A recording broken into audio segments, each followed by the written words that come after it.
the mic and make sure it sound right, boys.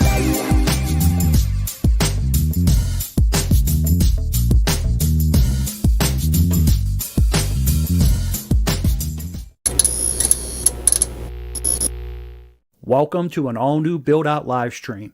You can join the stream every Wednesday at noon Eastern Daylight Time. The stream will be starting in just 1 minute. In the meantime, let me take this opportunity to talk about the graphic design platform that I use to create the social media graphics, overlays, and studio graphics for the Build Out series. Canva is both an online platform for your desktop and laptop, and also offers an app for smartphones and tablets. With the Canva graphic design platform, you can easily create social media, presentations, posters, documents, and other visual and video content. While there is a free version, Canva is best when using the affordable Canva Pro subscription and Canva Enterprise. So if you want to build out your social media and visual content, you need to use Canva. I'll make it easy for you to sign up. Just use the referral link provided on this stream's event post or in the video description with this stream's recorded posted to my YouTube channel. Okay, now let's get this Build Out live stream started. Today on Build Out, my guest is Tats Nakagawa, CEO of Castagra Products and the host of the Specified Growth Podcast and Roofer Reflections Live webcast. Tats and I will have a conversation on the topic of new product launch strategies. Okay, let's get the conversation with Tats started. Good afternoon. I'm Jim Kunkel, and welcome to Build Out. You can catch this live broadcast every Wednesday at noon Eastern Standard Time. And my guest today goes by the name of Tats. That's the only way I know you, Tats. It's the best way to just call you by what everybody knows you for in the industry. Welcome. Yeah, Jim, thanks for inviting me on your show. Hey, before we would start our conversation on new product launch strategies, could you provide a professional background? Talk a little bit about your company, the products you do, the industry you service, and then also too, I want to go in and talk a little bit about Specified Growth Podcast and the Roofer Reflections as well webcast. Sure, absolutely. So the current company that we've been working hard and growing out for the last dozen years or so is Castagra. It's a manufacturing business. So we manufacture coatings, for the roofing industry. And before that, I had an agency for over 10 years that helped companies launch products. So I was involved in 100 plus launches over the years, consumer products, industrial, and also in technology as well. So you talked about Specified. That's a podcast that I started just under 3 years ago, which I was trying to become a better entrepreneur. I was trying to become more knowledgeable on coatings, materials, sort of industry, building materials and construction. And, just trying to find the best and smartest people I can to talk to. So I was doing that. And the newer thing, which is, Roofer Reflections, is just, sort of bringing on roofing industry guests. It could be owners. It could be, business development, sales, production people, and then just trying to dig in, sharing their stories and learning, and just sort of highlighting the wonderful aspects of the roofing industry and the great people within it. So it's been a lot of fun, and I love doing this stuff. Well, a lot of viewers might not know, some do know, our history together was, I think it was 3 years ago was when we first got introduced, and I was on Specified Growth Podcast, and you were such a big inspiration for me to where I'm in today. In fact, at the end of this broadcast, when the end credits, let's say, are rolling, I give you a lot of honor because you really helped inspired me to take the step to become a broadcaster. And before the beginning of the stream, you've made me become a better person when it comes to the production. The quality that you put out there with the content you do, both on YouTube, also your live streams and your podcast is incredible. And I so greatly appreciate our friendship and that opportunity for you to mentor me through this whole process. Oh, well, thank you. I mean, the credit all goes to you. The amount of work and time that you put in.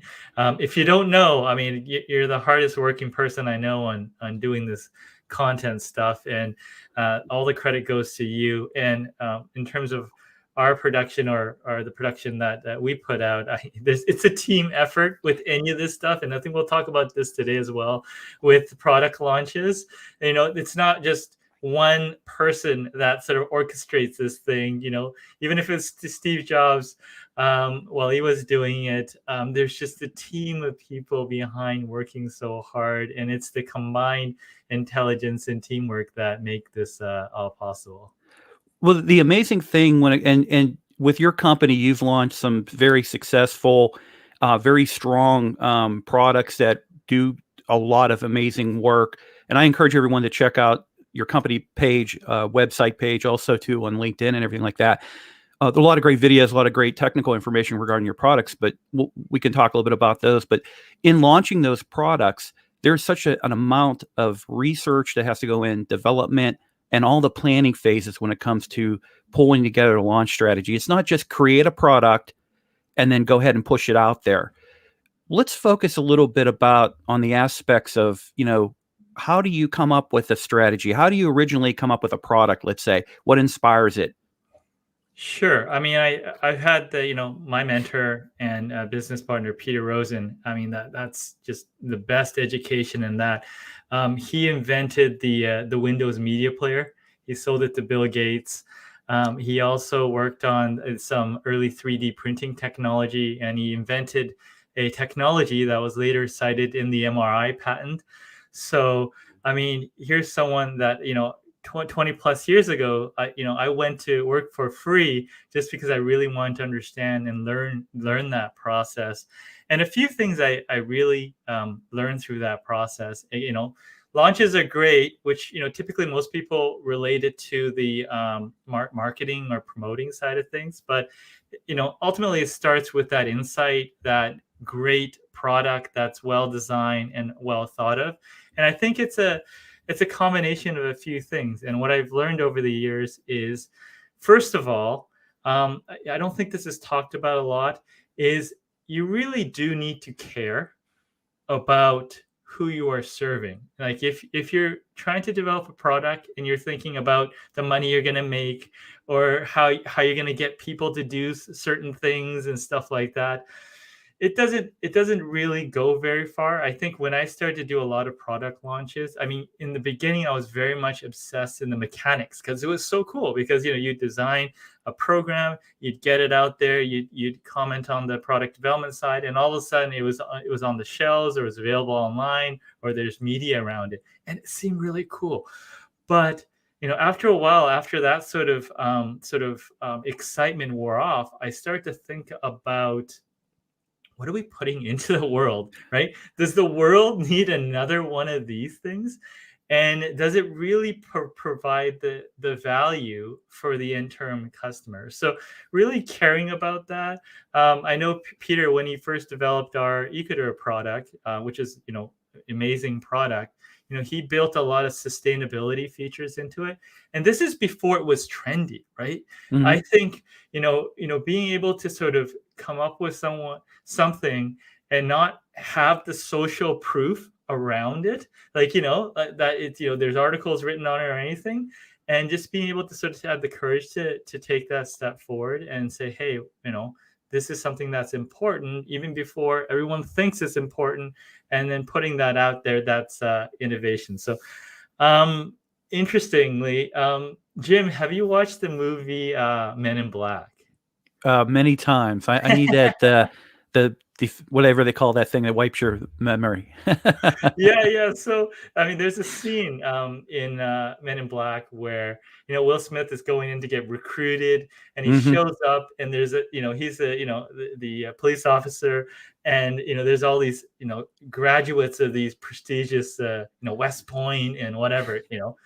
And one of the first tests, because they're trying to find that one person that is kind of like hands up above everyone else, and is where they're all holding guns, and they're in a situation where the gates open and these cardboard cutouts of these monsters start popping out, and everyone is shooting away at these targets, and Will Smith is just standing there. He's just looking around. He's just really relaxed, and at the very, very end, just before the test is going to end, he takes one shot, and everyone's kind of shocked because he shoots this little girl in a cutout, and his logic, because everyone's thinking, what is this guy doing, is that why is this sort of 8-year-old girl in the bad part of town way too comfortable in front of monsters, and carrying quantum physics books? She's obviously up to no good. But the whole thing about innovation and product launches is we all have access to similar information. We all have, the ability to look things up. But, who are the people that can dig a little bit deeper and look at things just slightly different, to be able to come up with that sort of key insight that'll help drive the sort of need that is unfulfilled. So, anyways, we went around in a bit of a circle, but I think those are the things that are important early on. Well, see, I thought you were going to say the best part of that movie is when he drags the heavy metal chair over to the table, because when I went to see it in the theater, that noise, it was like nails on a chalkboard. It was so loud. And I remember that was part of the test too, right? That was part of the test too. So earlier, I want to focus on, you had mentioned about you're not looking to bring a product on if there's other products that are already there and they're servicing a need and they're filling, obviously a demand. And you're talking about adding value, bringing on a product if it adds value to the industry or sector, whatever it's serving. And an interesting fact that 25% of new product launches are actually successful. So there's a high failure rate. Is that because you think that people were just trying to capture revenue versus going after value and really filling the need in the industry? Yeah, that's an interesting stat. That 1 in 4 thing. Let me put that in context. That's commonly associated with larger companies, right? That have resources, that have millions of dollars to do it. If you look at, the spectrum between solo inventors and small companies, at the very, very low end, we found it was like 1 in 1,000. And and sort of the average of these larger companies is about 1 in 4. We wrote a book about it called Overcoming Inventoritis. What we found was the problem was you have to look at two things, right? So if your new product, is it a incremental improvement or is it a category changing improvement, right? So an incremental improvement or innovation is not very difficult to accomplish, right? So, you're adding a benefit that a customer could probably point out. Like if you survey them and say, hey, do you like our product? What do you think we can improve, right? That it's easy for them to say, hey, I wish it had more colors, or I wish it would have spread a little bit better over this, parapet, and if that's roofing, just subtle things like that. But you're not going to be able to come up with something that's going to change the industry. So those have a higher success rate. The hard ones are where there's no insight. When you ask a customer, what they need, they just can't tell you. They can tell you once you have something formulated, and that's where that insight is required. And those are the times where you actually have to know more about sort of the needs than the customer, which involves asking a lot of open-ended, sort of non-directing questions to really figure out how the customer interacts in their day and what sort of things could possibly bring value. And, also too, in the research I had done, it's absolutely amazing to see that a lot of times the pre-planning, the analysis and the research is not fully vetted through. And there's a lot of assumptions that tend to be put in there because, again, the goal of a company is to continually grow. And some companies, that means coming up with new innovative products. And I always go back to the launches. For example, New Coke was one where they changed the formula and they thought this is going to really set Coca-Cola ahead. And I think this was in the mid 80s when they did that. And it was absolute PR disaster. I was involved. I used to work for a utility company here in the Pittsburgh region, and I worked for the data communication side. And we had some services that we wanted to do related to broadband, dial-up. This is back in the early 2000s.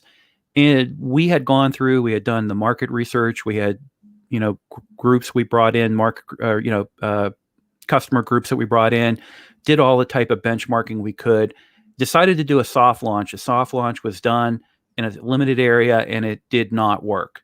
And it was done in an area that we, based on our belief, on our research that we thought we really had adequately done, that it should have done really well. And we learned a lot from that.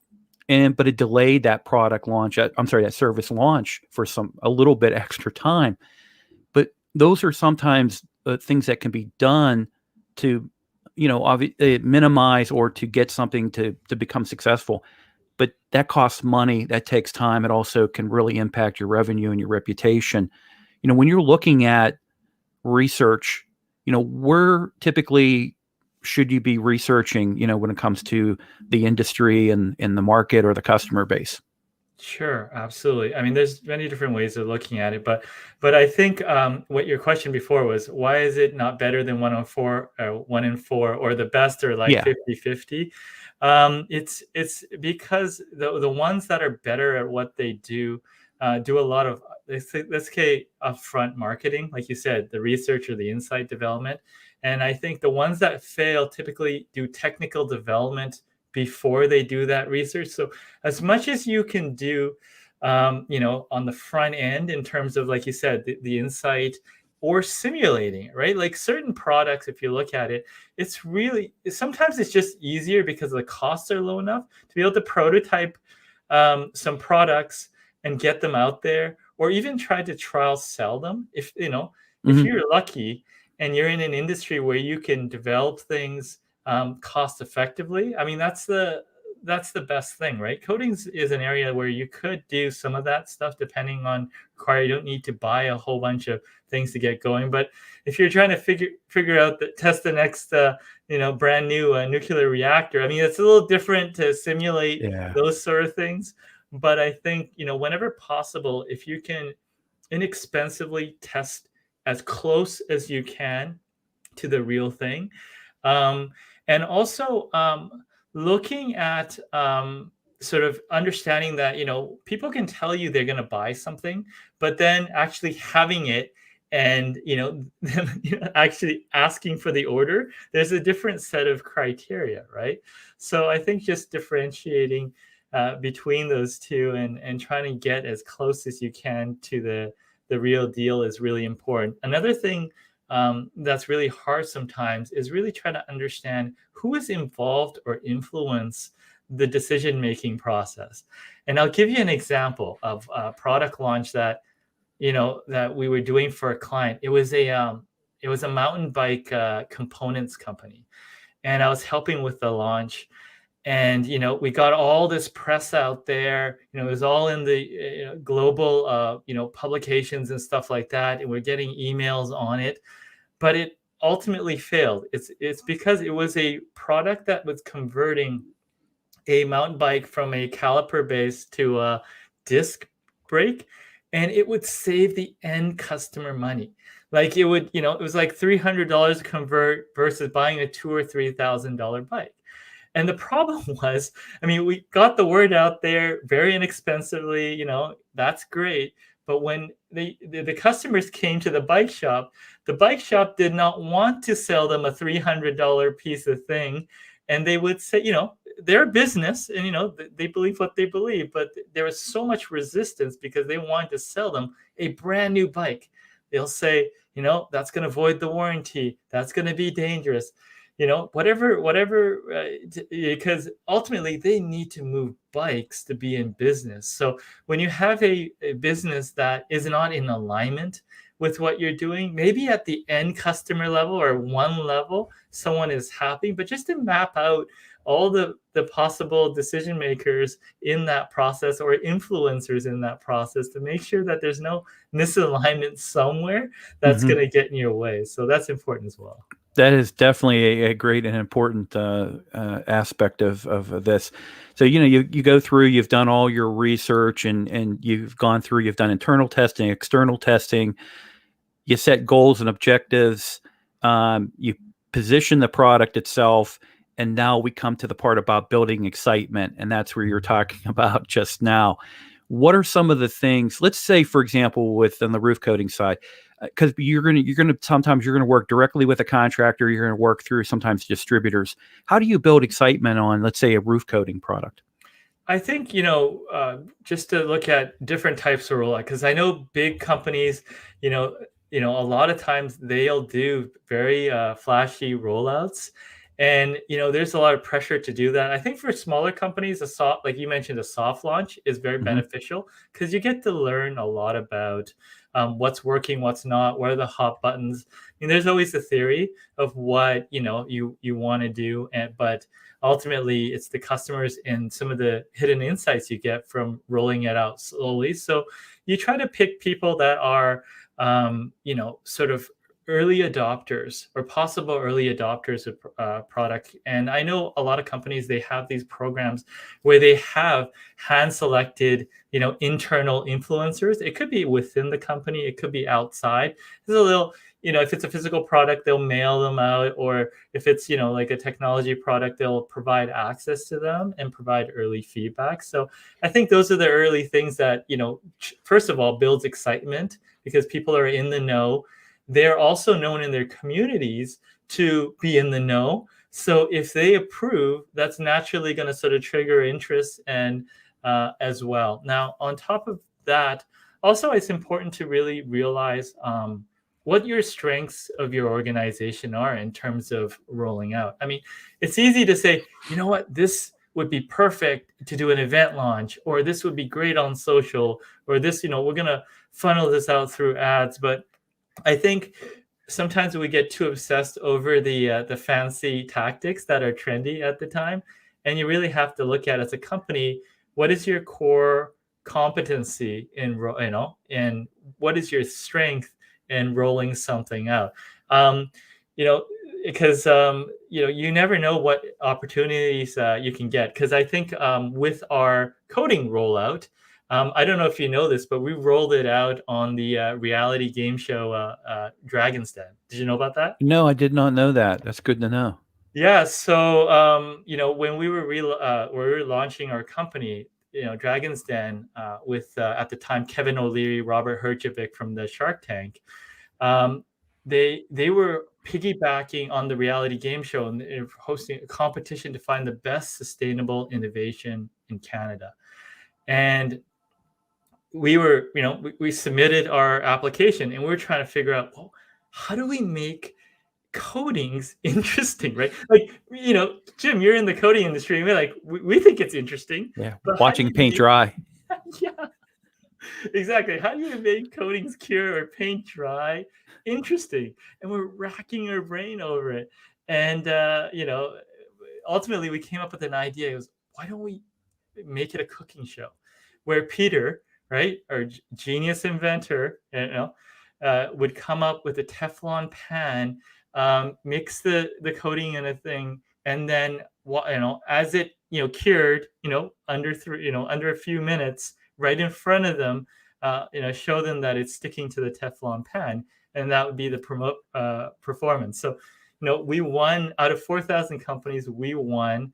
We got about 12 million views, $100,000 from Pepsi as the and and thousands of emails. So that's how we launched that. So when it goes well, it's awesome, and you think, wow, we're doing something great. And then sometimes you just don't know.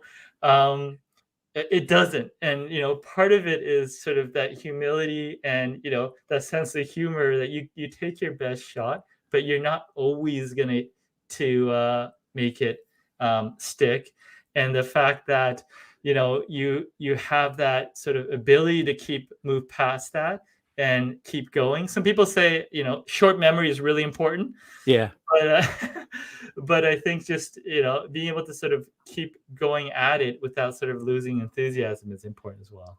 Yeah, when you're talking about when it doesn't work, I what came to my mind, and I kind of smiled, Elon Musk with the Tesla, where he took the hammer to the window and he was showing that it wouldn't break, and it broke on the first hit. And people were like, literally, I was watching it, and there was a commentator, because it was one of these, they were doing this, and someone was commentating about the launch of this product. And the commentator said, you think they would have practiced that first before they had him go out there and do that? So those are, that's hilarious. The other thing too, I wanted to talk with you about, and I'm a business development person. I've been in sales my whole adult life. I would probably say I've been in sales my whole life. When it comes to a product launch, and for me, luckily, I've had some experience. You've had a lot more practical and a great experience when it comes to product launches. You have the product, we go through, you have everything set up. It hits the streets or hits the market or the industry. Now, all of a sudden, if there are issues, you have marketing gets blamed, sales gets blamed, the product people get blamed. How do you balance that out? How do you resolve that at the beginning versus let it become an issue? Yeah, I mean, I think with launches, you try to do every step the best that you possibly can, right? So, because at some point you have to let go of the results. So, on my specified podcast, I had Jeffrey Moore on. So he's the author of Crossing the Chasm. So if you're in the sort of technology launch space, you probably know his name. He sort of invented the modern sort of thought process on getting through the adoption curve. He's consults Microsoft, Autodesk, Salesforce.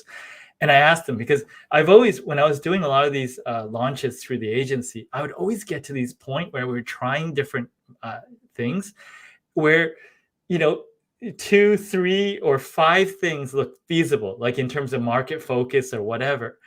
And then I've always struggled to try to pick the best one, like, because, 2 or 3 of them look really good. So I had Jeffrey on. Jeffrey's been involved in like thousands of launches and huge successes. And I asked him, Jeffrey, when you get there, what do you have to do? What is the secret, right? And he paused for a second, and he goes, at some point you have to roll the dice.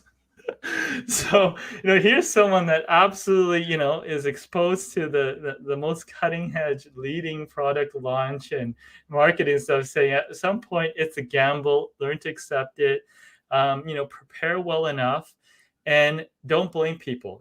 Make sure there's alignment, make sure that you don't bite off more than you can chew, because we've done that where we would get really high profile projects, and we'd make headway into a market, and we'd forget about one thing.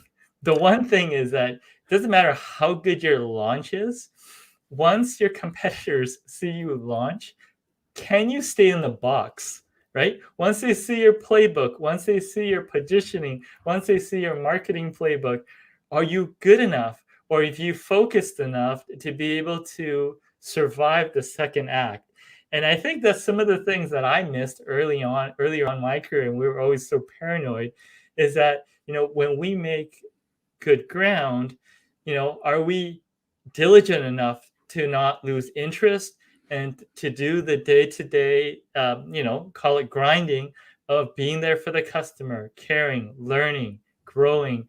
Maybe not as flashy as the initial product launch, but are we just going to be able to stay there and hold what we were able to sort of develop and grow from there? So there's some very moments of humility you just learn especially when you're doing lots of launches. Yeah, and before we would conclude our conversation today, I wanted to go through the top 3 worst product launch failures. The first one, actually, I came so close to buying this. The first one is the Samsung Galaxy Note 7. And if people remember at that time, especially if you flew on airplanes, they were literally telling you if you have one, you got to give it to the flight attendant. But what ended up happening with the Galaxy Note 7, they pushed it out. They had changed their battery manufacturers, and the batteries some would explode. A lot of them would overheat and then catch into fire. And because of it, they had to recall 2.5 million units in 2016. Class action lawsuits and lost revenues cost Samsung 14.3 billion US dollars in investments. So their stock took a hit. And I remember it was devastating for Samsung. They've obviously recovered, but I was actually so close to buying a Note 7 to upgrade from my Note 3. And the minute I started hearing about these batteries, I was like, oh no, I better wait.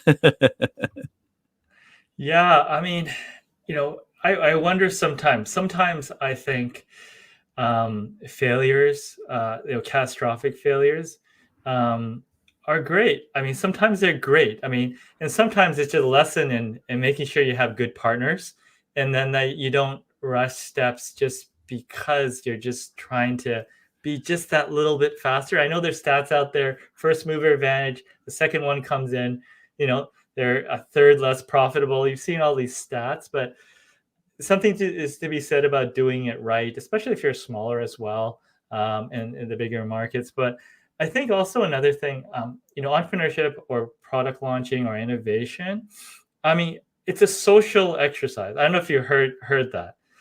Okay, so when you have a small company, right? Let's say you succeed, you fail, very few people know. And as you grow bigger and your products become more known and stuff like that, your successes and failure become more and more public. And I mean, I'm just amazed at people that have the courage to, fail in front of millions or billions of people and not lose enthusiasm. And to me, I think it just comes down to they're in it for the right reasons, right? They want to make a difference. They want to put something out there that, makes a difference in people's lives. So yeah, no, I find that's really, really important. I mean, you can get into all the mechanics on, how you can gate innovation and how you do trials and stuff like that. But, the art part of it is how much do you care? How determined are you? How important is your mission and accomplishing and making a difference in helping industries move forward? I think sometimes when I see a failure, I mean, I wonder how much of it is, negligence. I wonder how much of it is just rushing and partners. But at the same time, I think good for them, right? As long as they're handling it well, that they're out there in the arena, trying to make a difference, trying to put out innovative products and screwing up and trying their best to move forward. So I know certain failures do companies in, but as long as it doesn't wipe you out and you can learn from it, I think it just gives you another chance to go ahead. Because no matter how good you are, even the best companies in the world are 50-50, right? The most inexperienced person is 1 in 1,000. And when I'm talking about success, I'm not talking about making the next $1 billion product. I'm just talking about being able to make back more than you put in to the investment, which is a success. So I think sometimes we can give some of these companies a break as long as that they were prudent enough in their process. Well, funny you were talking about that, relying on your, partners and manufacturers and things like that. So the second out of 3 top failures, if you remember hoverboards, a little over 10, I think it was almost about 10 years ago. So I first thought it was up talking about people falling off of them, because I remember, in fact, we had a coworker's husband that had major head trauma because of falling off of a hoverboard, Christmas Day with working with the grandkids. But the hoverboard that was the most popular hoverboard, it really kind of launched everything. You had the falling accidents, but the main problem was the overheating and that it would burst into flames.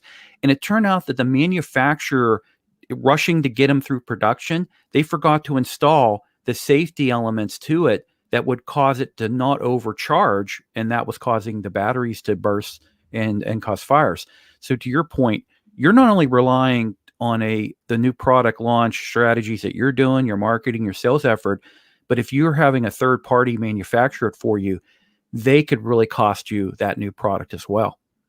Yeah, and so it's so much more than the marketing aspect, right? So it has so much to do with alignment and communication, and understanding as a company at what pace you can go to execute properly, right? You know, and the funny thing is when you actually sort of break it down, it's it's amazing how little you can get done in a short period of time. Well, but over a longer period of time, if you're consistent, you can keep improving, you can see quite a lot of gains. But I think if we get a little too impatient on wanting to do too much too soon, then we're not going to be able to support if there's any tweaks or things that need to happen, and to try to keep that alignment or synchronicity between a bunch of areas. I think that's what we worry about all the time, is that because we have such wonderful smart people in our company, and they always give us tons of great ideas, and I just itching to want to do them, but just kind of like prioritize and say, hey, look, what can we really manage and get done, and what do we need to wait on because we can't quite do a good job and doing that. So we're always trying to improve our speed, but we always pay attention to our execution, what we can realistically pull off end to end. I'm going to bring up Carl. Everything I know about project management, I learned from Carl Davenport, and I've had Carl a couple times on the broadcast, and amazing knowledge when it comes to product. But I do like his question here. Have you ever had a product launch go so well exceeded the ability to fulfill the projected demand? What did you do to take care of the issue? Oh my goodness. Has that ever happened to you, Tats? Yeah, well, we had situations where we've got like 50 million views, like syndicated TVs launches, and and it would break things. But I think the only thing you can do is buy the talent, buy the fulfillment, and don't cheap out and try to do it yourself. Get help from very experienced people or people that have the infrastructure.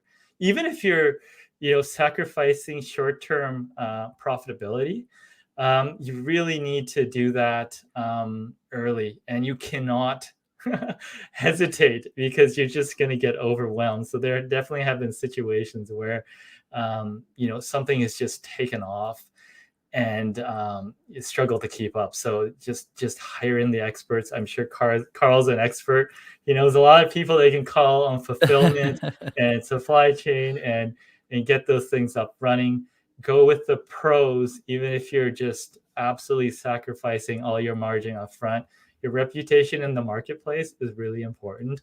So protecting that with everything that you got early on, and then you're going to see like the long-term compound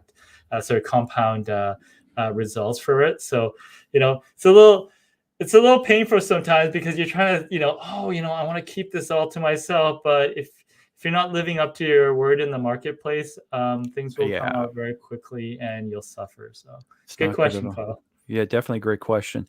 And our last related to I use Apple Watch. I don't know if you use Apple Watch or Fitbit, but back in 2016, the Fitbit Charge HR and Fitbit Surge, there was a class action lawsuit. Well, it turned out it was the software was not properly vetted, and they had loaded it on the firmware onto these Fitbits. And what it was doing, it was under measuring heart rates and over reporting calorie burns.